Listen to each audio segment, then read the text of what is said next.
ang layaw. So ngayon tayo ng Shato.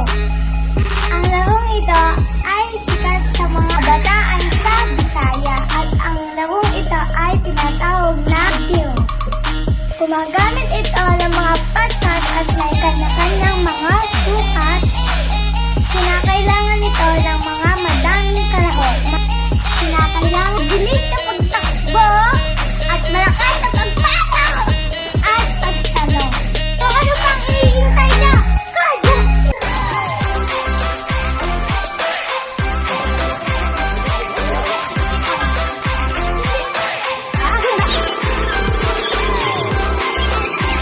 Ilan?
So guys, tapos na tayo maglaro and yung masaya din yung kagaya ng last week. Sana na-experience nyo ito and ito ang masayang laro. Abangan nyo sa next video ko ang iba't ibang larong pambata.